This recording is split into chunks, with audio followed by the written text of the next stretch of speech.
Tengo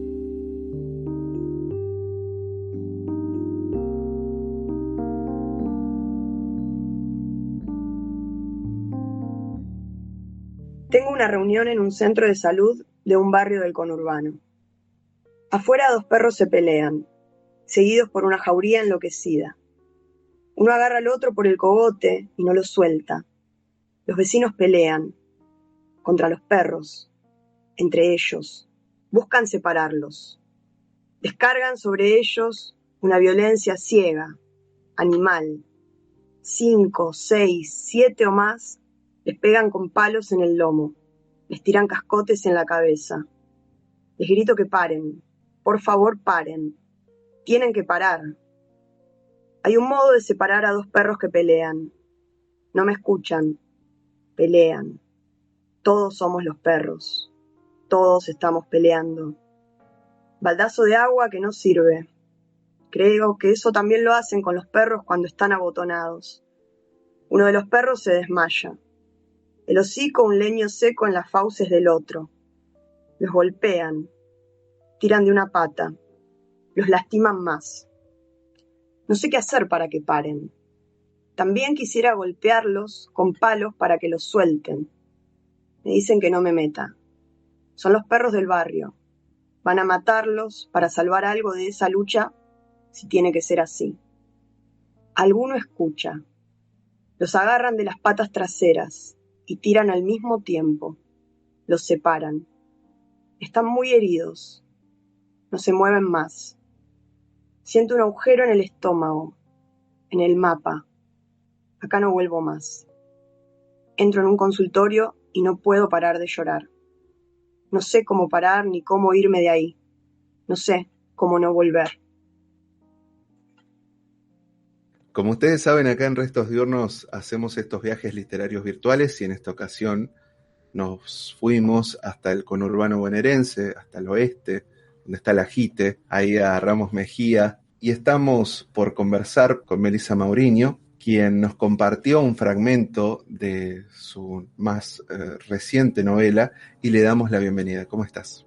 Hola, ¿qué tal? Gracias por invitarme. Un placer que podamos conversar y bueno, contanos de paso de qué fragmento de novela estamos hablando. Bueno, lo que les leí es un fragmento de mi primera novela publicada con mi sello, Mar de Lobos, de forma independiente y autogestiva. Si bien tiene distribuidora, que es Galerna, así que está en librerías.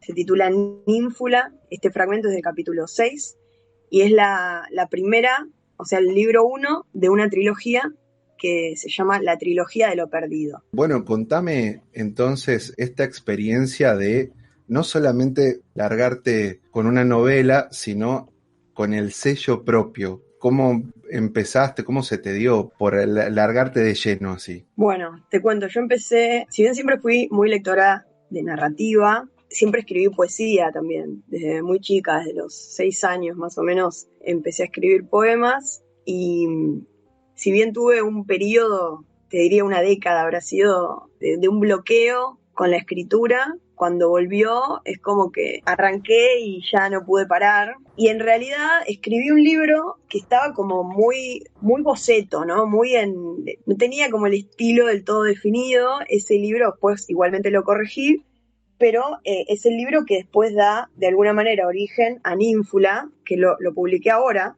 hace relativamente poco, que se titula La número 23, poemas de A para G, que son justamente los poemas que la protagonista A le lee al protagonista G en Ninfula.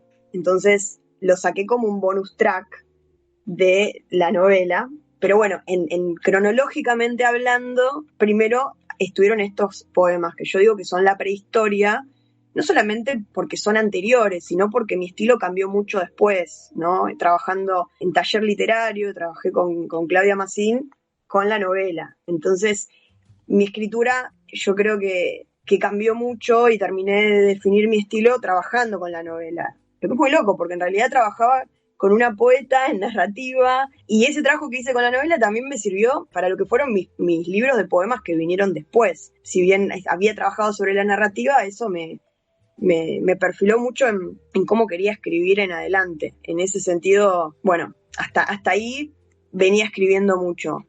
Después, lo siguiente fue que escribí La piel de la oruga, y este libro ganó el concurso, creo que el único que hizo Viajero Insomne, una editorial que ahora yo creo que hace rato que no sé si no existe más, pero no publican. Y bueno, eso fue como, no sé, como el disparador de mi primera publicación. Fue en 2016 que salió este libro, La piel de la oruga. Está dedicado a 82 polillas, a 82 orugas, de las cuales algunas menos se convirtieron en polillas finalmente. Yo crío lepidópteros, mariposas y polillas. Y bueno, esa fue como la primera publicación. Después yo escribí muchísimo, tengo mucho escrito. Quizás para algunos tengo mucho publicado en poco tiempo, pero para mí no es tan así, porque como tengo tantos libros escritos, viste, cuando uno escribe es como que te enamorás de un proyecto y ya querés pasar a otro, y es como que cuando lo publicás es cuando realmente te podés de alguna manera desprender un poco, ¿no? Que ya, viste, ya está, no lo corregís más, no lo revisas más, decís listo, hasta acá llegué, lo dejo ir y que quede como quedó. Y pasás a otra cosa. Entonces, bueno, después de La piel de la oruga, estoy tratando de recordar en orden. Creo que después de eso, bueno, tuve bastante tiempo para publicar Ninfula, que ya obviamente estaba escrita de antes. Le hice otra corrección de lo que ya había trabajado todo un año en el taller. Le saqué 100 páginas, o sea, es una novela que tiene 423 páginas y que, o sea, tenía 100 más, y fue un trabajo de poda importante. Y bueno, finalmente busqué editoriales, traté de mandarla a un montón de lugares, y la verdad es que llegó un momento que me di cuenta que no iba por ahí. Una de las contras que tenía era justamente la extensión. Muchos directamente ni la leían, o te decían, mirá, no recibo material de esa extensión. Es como que se publican novelas más cortas, no solo novelas, sino, viste, novelas de, qué sé yo, 200 páginas, que ya es como mucho. Entonces, es difícil que una editorial publique una autora novel, digamos, con una novela tan larga, ¿no? No es una novela muy, muy contemporánea en ese sentido, ¿no? Pero la verdad es que yo quería hacer lo que quería hacer. Y me llevó un trabajo subjetivo importante, llegar a decir, bueno, esta frase lacaniana que la reformulé para mí en esto, ¿no? El otro no existe, ¿no? Como, ¿por qué necesitaba esa validación de alguna manera de que sea otro el que diga, bueno, esto tiene un valor y por eso lo voy a publicar? Y yo como depender de eso. Algunos de mis libros están publicados por editoriales. Después de eso publiqué, por ejemplo, La Dalia Negra y otros poemas criminales con Alfilo Ediciones. Después publiqué por mi cuenta La Broma, en realidad es The Joke, La Broma, A Tribute to Joker, que es un tributo a la película Joker. Es una edición bilingüe, son poemas que escribí en inglés y después los traduje al castellano, y la publiqué también con mi sello. Y después El vientre del lobo, un cuento oscuro, que lo editó Tanta Ceniza, es una editorial de Neuquén. Y el último que saqué es este bonus track de Ninfula, también lo edité yo. Y la verdad es que me gusta hacerlo así, porque a mí me gusta tener como un control sobre el concepto de la obra por completo.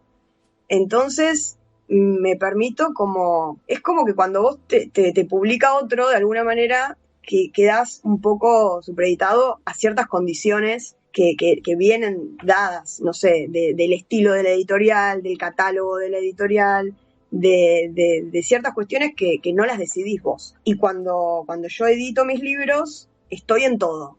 O sea, el diseño de tapa lo hago yo, o sea, elijo los colores, el concepto que quiero transmitir. Ninfula, dentro de la trilogía, es la novela que habla sobre el deseo, ¿no? Cada una tiene como un color característico. Ninfula es el rojo, ¿no? Por ejemplo. Y poder elegir hasta la música, ¿no? Porque yo escribo mucho con música, o sea, poder elegir la música, armar la banda sonora en Spotify para que el lector pueda escucharla mientras lee la novela, poder armar la presentación, y no sé, yo estoy desde en el vestuario que me hago hacer para la presentación hasta, no sé, cualquier detalle.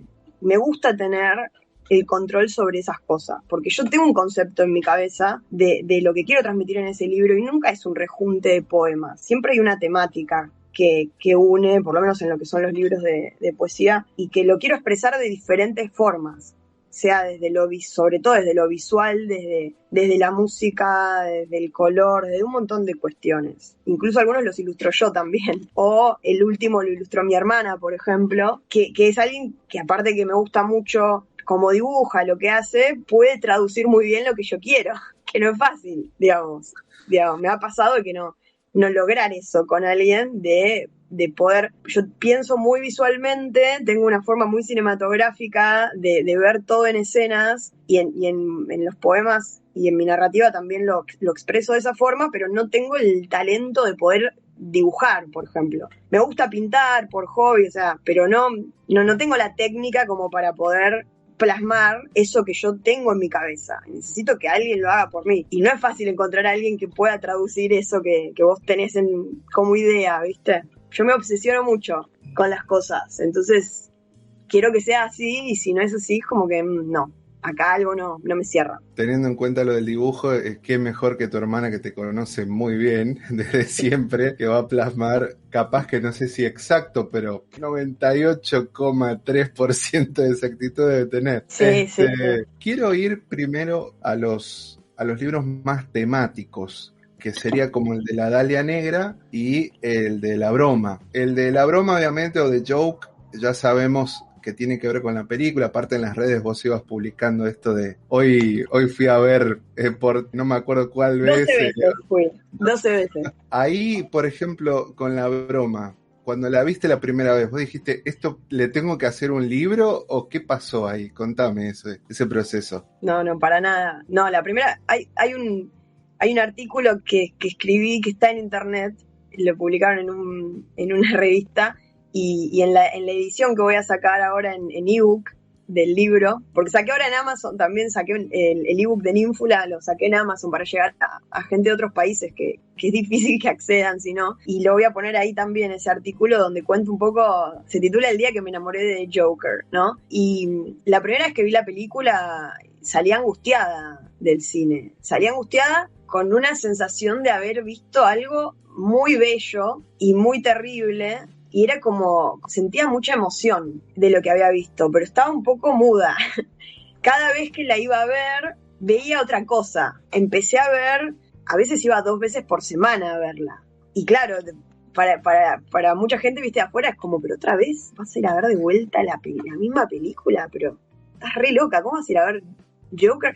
Entonces yo le decía, pero yo la disfruto mucho, ¿por qué voy a ir a ver otra ahora si esa yo sé que voy y la paso bien? O sea, realmente cada vez que veía la película descubría otra cosa. Empezaba como a prestar atención a diferentes detalles y así iba notando como la transformación que se iba produciendo en el maquillaje, en el vestuario, en la forma de moverse, de expresarse corporalmente, de pararse, en los gestos, o sea, la fotografía, la paleta de colores. Era como todo el tiempo descubrir algo nuevo y bueno, no sé en qué momento, no me acuerdo después de cuántos vistos de la película fue que la voz de Arthur empezó como a emerger en mí, ¿no? Entonces estaba como tan empapada de su voz, de su discurso. Por eso, de hecho, los poemas los escribí en inglés y después los traduje porque no podía escribirla de otra forma, porque tenía que ser así, o sea, y sentía que se me iba armando eso, ¿no? Un poco el concepto del libro es un diario, o sea, y las tapas las armé así, ¿no? Es como un comodín, está pensado como, por eso te digo que yo estoy en todos los detalles, porque vos lo das vuelta, de un lado es The Joke y del otro lado está al revés, la broma. O sea, tenés que darlo vuelta para leerlos como un comodín, como el Joker. Entonces, es como si te tuvieras que dar vuelta. También me hace pensar en la carta del tarot del colgado, ¿no? Como que tenés que estar patas arriba para leerlo. Te da vuelta un poco la cabeza. Y nada, de alguna manera empezó esa voz a cobrar vida y yo me imaginaba un poco a Arthur en el después de la película, internado en Arkham, ¿no? Lo último que uno ve en el film, donde se pone a escribir qué es lo que pasó acá, como qué pasó, qué fue toda esta seguidilla de cosas, como si empezara a tener sentido a partir de que uno lo puede contar, y esa fue la idea de Joke. Por eso tiene mucho del discurso de la psicosis, partes tachadas y el doble sentido de ciertos términos o la homofonía de ciertas palabras, así como aparecen en la película, ¿no? Como pasa en la película con cent y cents, ¿no? Como centavo, sentido. Un poco ese juego que me permitía el inglés y que tuve que adaptarlo de alguna forma y con ayuda de muchas notas al pie en la traducción al castellano, digamos. Y con la Dalia Negra, ¿cómo fue ese proceso? Ahí ya es otra... Es Está otra. llevada al cine, pero es como más una historia real, entonces tiene otra cuestión, así que... Sí, ¿Cómo no fue la ahí? vi, no las vi, creo que hay varias películas, creo. Sí. No, la verdad que no vi ninguna. No, lo de la Dalia Negra es una historia aparte muy especial. Yo no conocía la historia de Elizabeth Short y fue muy loco cómo pasó. Yo estaba, subía a Facebook, yo tengo como épocas que voy haciendo distintas cosas. Me engancho con algo y me meto de lleno y después, bueno, ya fue, pum, sigo con otra cosa. Y en ese momento me acuerdo que estaba subiendo a Facebook muchas imágenes de la naturaleza, ¿no? Y me había pintado subir flores, por ejemplo. Entonces se me vino la idea de la nada de una dalia negra, ¿no? Así. Y pensé, ¿existirá una dalia negra? Entonces busqué en Google dalia negra, esperando que me aparezca ver una flor, y lo que me apareció fue la imagen espantosa de Elizabeth Short mutilada, ¿no? Su cuerpo mutilado, como la encuentran en el baldío de Limer Park. Y la verdad es que me impresionó muchísimo, me impactó mucho. Yo no soy el tipo de persona, porque a mí no me gustan las películas de terror, por ejemplo. Me gusta el suspenso, pero no me gusta, viste, el gore, cuando aparecen cosas muy... Soy más de taparme los ojos, como que no me engancho con eso. Y al ver eso es como que lo primero que atiné a hacer fue como lo vi y cerré la página, viste, de la ventana, porque dije, ¿qué es esto? Pero después no me podía sacar la imagen de la cabeza. Entonces busqué de vuelta, no en fotos, ya me fui como a texto a ver qué era eso que había encontrado. Y ahí empecé a leer un poco quién había sido Elizabeth Short, qué era esto de la Dalia Negra. Me puse a leer y me puse a mirar un par de documentales sobre crímenes, más que nada no me acuerdo ahora puntualmente cuál fue el documental, pero era sobre la Dalia Negra puntualmente. Y lo que me pasó fue que esa noche tuve un sueño donde, o sea, a lo largo del día es como que no podía dejar de pensar en ella, ¿no? Y no podía dejar de pensar en eso que había pasado y en el hecho de que el crimen seguía resuelto, ¿no? Como me impactó mucho toda su historia y me empezó como a venir, yo siento que fui como una especie de medium cuando escribí este libro. Fue rarísimo porque me empezó como a venir un poco la voz de ella, una voz que narraba el horror de esto que le había pasado. Y yo no quería saber nada con eso, porque realmente me asustaba, me resultaba muy fuerte. Y esa noche que te digo, sueño con ella, que en el sueño me decía que lo escriba. O sea, me decía que no tenga miedo, que cuente esa historia. Y la verdad es que me desperté, me sentí como aliviada y sentí que tenía que hacerlo, que estaba todo bien, que no tenía que tener miedo a eso, ¿no? Como ahí fue que ya ni bien me desperté esa mañana, me puse a escribir el primer poema. Fue muy loco porque tardé 7 días, o sea, esto me di cuenta después, ¿no? Que lo cuento hay una nota al lector en el libro que lo cuento esto, que cuando termino de escribir los poemas yo no sabía ni cuántos iban a ser, no tenía idea de nada, yo me dejaba llevar por lo que yo cuando escribo hay cosas que vos sabés, te das cuenta, vos sabés cuando es hasta acá, es esto, el libro terminó acá, no hay más, no sé, no es que estaba planificado. Cuando lo termino me doy cuenta, mirando, porque me puse a mirar otros documentales para completar el libro con otros poemas, que hay 5 más, por eso es La Dalia Negra y otros poemas criminales que están dedicados a otras 5 mujeres que fueron asesinadas. Me puse a mirar documentales a ver si me resonaba algún caso de alguna mujer que yo sintiera que tenía que escribir de eso. Vi miles, pero cuando había uno que era, es esto, yo sentía y me venía y tenía que escribir, era como una cosa así muy rara. Pero cuando termino la parte de la Dalia Negra, es como que sentí un alivio, me pasaron cosas muy locas en esa semana, porque sentía miedo realmente, mientras fui escribiendo todo el libro, sentía miedo porque era ponerse en primera persona en la voz de alguien que estaba muerto, que le habían torturado, que le habían hecho cosas horribles, y no era fácil prestar el cuerpo y la voz a eso, ¿no? Escucharte, yo escribo en voz alta, porque estoy muy pendiente de la musicalidad, entonces escucharme diciendo lo que estaba diciendo era fuerte. Y ahí me di cuenta que volví al primer poema, me fijé en la fecha, viendo el documental, cuando tiran un dato de cuándo ella había desaparecido y cuándo había aparecido muerta, y me di cuenta que había empezado a escribir el libro en la misma fecha que ella había desaparecido, o sea, que había empezado todo su suplicio y que lo había terminado el último el día que ella aparece muerta. O sea, cosa que para mí fue, entre otras cosas que pasaron, ¿no? Así como muy flasheras, fue un shock, porque de una casualidad, no sé, de golpe pensar Dalia Negra y justo el mismo día empezar a escribir, y yo en los poemas voy contando todo lo que le va a pasar, o sea, a lo largo de esos 7 días, entonces fue fuerte, fue como revivir todo eso de alguien que había muerto hacía, no sé, 69 años, no me acuerdo exacto cuánto, pero bueno, fue así la Dalia Negra. Se pone interesante esto en este sentido. Vos hablabas al principio y lo mencionaste varias veces, esto del control y demás, el control conceptual artístico y demás, que en este caso casi que no lo tuviste. Después hubo coincidencias, las coincidencias flasheras como la acabas de nombrar, pero no estuvo el control. Sin embargo, te lo permitiste. Digo, permitiste hasta el final armar algo y demás.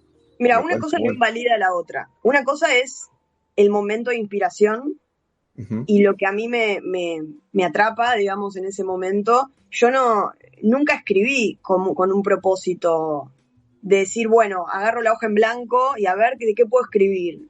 No escribo así.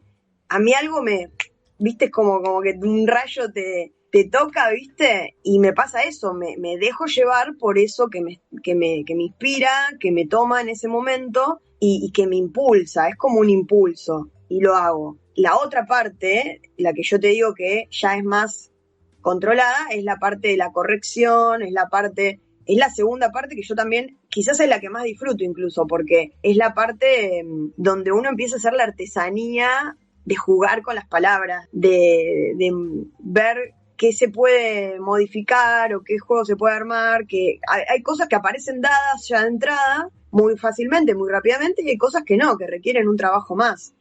Pero esa segunda parte, y ya cuando me pongo en editora, ¿no? Y en qué quiero transmitir, más allá de solamente lo que está escrito, desde las tapas, desde lo visual, desde, qué sé yo, cualquier detalle que le agregue a eso, para la Dalia Negra me luqué como Elizabeth, digamos, me hice hacer un vestido muy así, dark, noir, hollywoodense, una onda, y me luqué para leer los poemas y participó de la presentación Piero Irato, que es compositor y escribió, o sea, compuso música para algunos de los poemas, entonces está en YouTube la presentación, esa performance, la verdad que quedó hermoso porque pudo musicalizar algunos de esos poemas, entonces ya tenías hasta su propia banda sonora, ¿viste? Y aparte que logró capturar esas atmósferas que yo quería, bueno, que trato de transmitir en los poemas, ¿no? Que si bien la primera parte es la Dalia Negra, después cada uno de los otros 5 poemas tienen su propio universo particular, sea el bosque o el mar o lo gótico, cada uno tiene como ciertos elementos que lo definen. Melissa, te invito a que nos compartas los poemas que vos quieras. Ok, bueno, empiezo con uno de la Dalia Negra entonces. Vamos. De la segunda parte, o sea, de otros poemas criminales, que está dedicado a una mujer desconocida cuyos restos se hallaron en el hueco de un árbol. Tiene ilustraciones de Facundo Carmona, Ferenc, justamente retratos intervenidos de estas mujeres, excepto porque no se sabe quién era. Se encontraron sus huesos, digamos, ¿no? Dentro de un olmo, así que, bueno, no hay foto. Tiene un epígrafe de Silvia Plath, que está en inglés, pero le voy a leer la traducción. Conozco el fondo, dice ella, lo conozco con mi gran raíz primaria. Es lo que temes, yo no le temo, yo he estado ahí.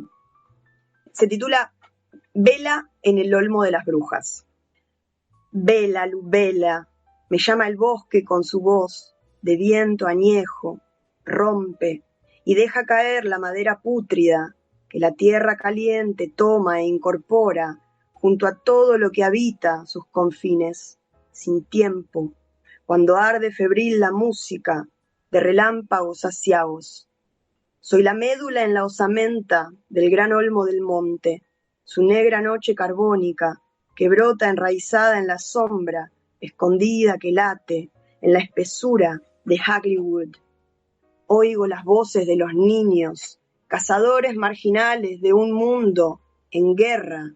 Buscan pájaros que derribar del cielo que se quema, hasta volverse ceniza sobre todos nosotros. Buscan víctimas que los salven de ser víctimas.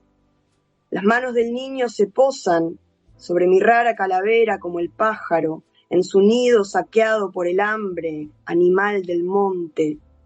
Él ha visto mi rostro extraterreno brillar en el agujero que conduce al misterio de la serpiente ciega, que muerde su cola creyéndose enemiga de sí misma y se sobresalta con el roce de su vientre contra el mundo. Soy el alma del olmo de las brujas, mi cuerpo tibio todavía se enfrió de muerte dentro del árbol que me abriga y oficia de ataúd, y piedras sin nombre ni señas que me recuerden. He dormido en el olmo para ser su alimento sensible, se ha nutrido de mi carne hasta dejar pelados mis huesos en su oscuro vientre, desvelados, al otro lado del hueco, por donde fui empujada brutalmente como dentro de un nido de cuervos. Los niños ven sus pelos, una maraña de alambres negros, ramas desnudas, que amenazan con quebrar la tarde hasta desangrarla lento y sembrar de oscuridad sus corazones. ¿Por qué corren los niños? ¿Por qué callan el tormento que mis blancos huesos revelan dentro de este pozo? He perdido mi nombre, mi rostro, desconocido para siempre. Mi mano cortada fue enterrada a un lado de esta casa que me guarece de las lluvias, de los soles, las lunas, pero no de los hombres y sus armas, ya no. Esta luz pálida del disco lunar alumbra Wedgbury Hill esta noche. Un oficial vigila junto al olmo para separar mi esqueleto que reverdece en su interior del colmillar, que ha desgarrado mi carne, mi vestido, dejando intacta la sortija de oro y un zapato con suela de crepé. Muerta por asfixia, mi lengua ha probado el bocado de tafeta que detuvo el aire, que secó mis pulmones como un suspiro interrumpido por un golpe. La mano de la gloria. Mi espíritu maldito encerrado en el tronco hueco de un árbol, hechizado por su propio misterio. No tengo miedo a mi muerte, porque he estado ahí. Tantas almas desaparecidas durante esta guerra, tantas voces estranguladas en la noche y sin embargo el cántico embrujado del bosque resuena como un aquelarre que se inclina para adorar a su dios.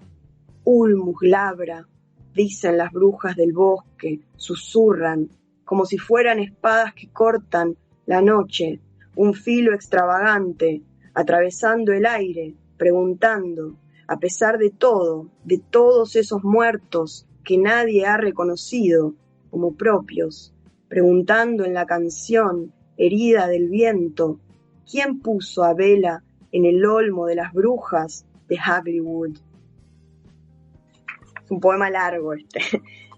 Los poemas de este libro son poemas bastante largos en general. Voy a leer uno de Joke. Lo leo en castellano, así que es la traducción. Nuestro próximo invitado.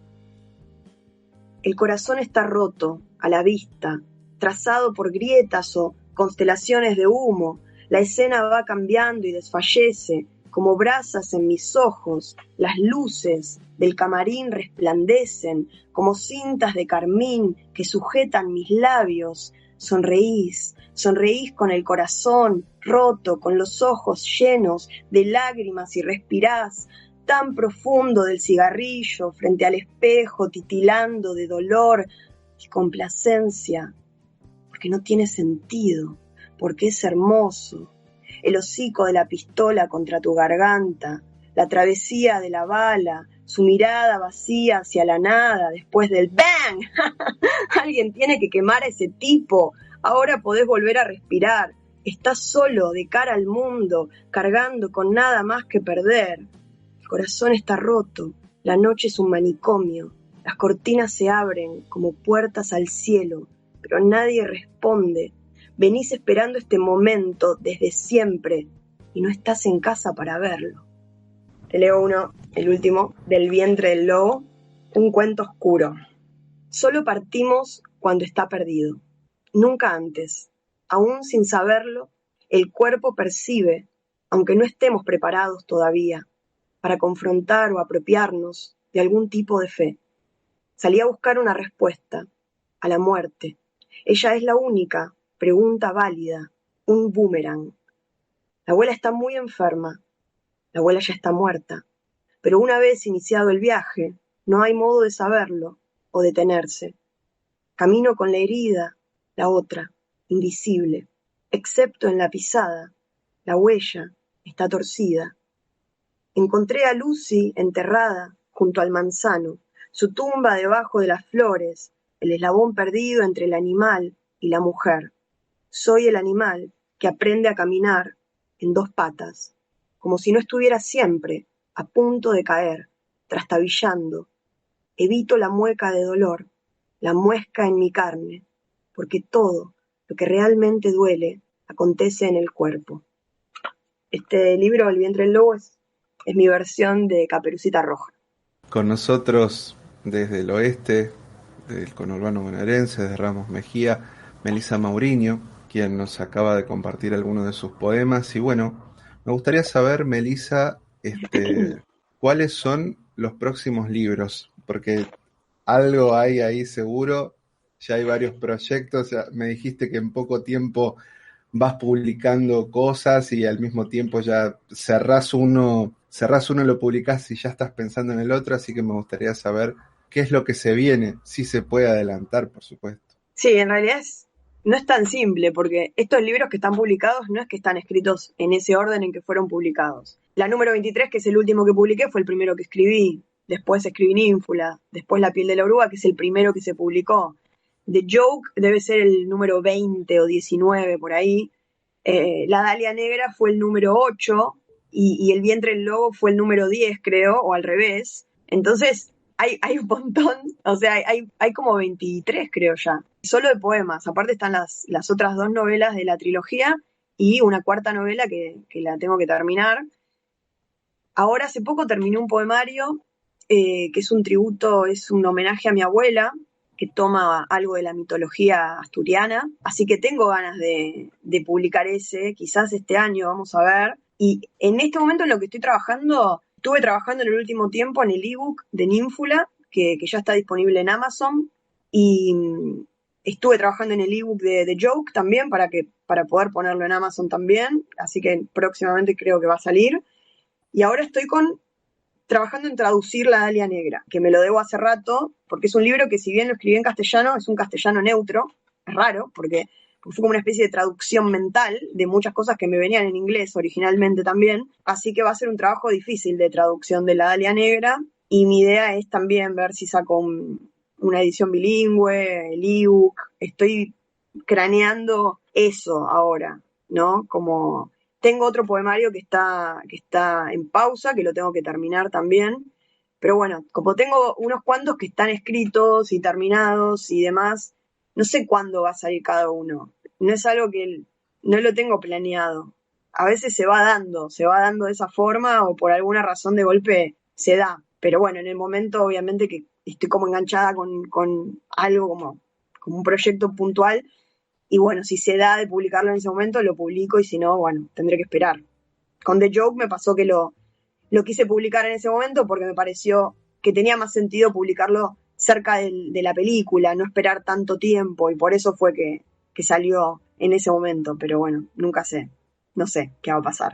Estimada Melissa Mauriño, te quiero agradecer muchísimo tu tiempo, que nos hayas invitado a hacer este recorrido intenso, no tan breve, pero intenso sobre toda tu obra, esperando ahí que salgan los otros libros restantes y alguno nuevo seguramente en toda esta etapa creativa. Y bueno, te invito a que cierres esta conversación con el poema que vos quieras.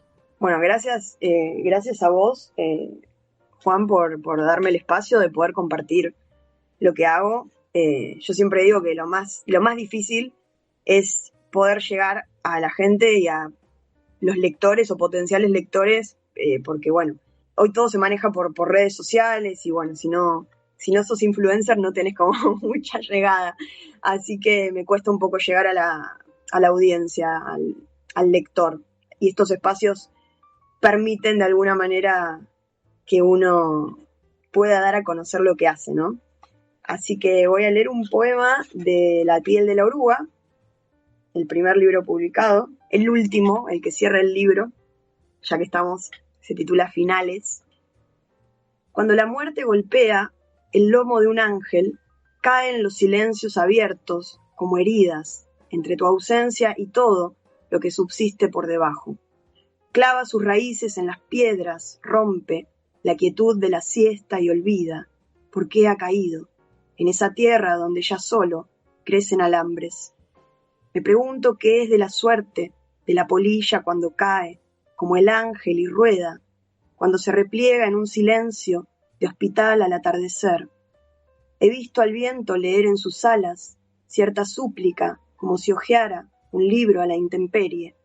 Se vuelve violento, arranca algún fragmento de memoria, lo descifra, dejándola servida sobre la calle como un tributo a lo que duerme en breve abrazo. Extiende con rabia o indiferencia de cara al sol la frágil transparencia de su vuelo, aunque errante la punta de su arribo que es también fuga de la luz y sus esquinas, donde la hembra, con las alas mordidas, muere en soledad, dando a luz huevos infértiles, mientras el macho, que nunca la ha tocado, se golpea contra las paredes hasta dejar expuesto el corazón blando de su desolladura. La piel de la oruga.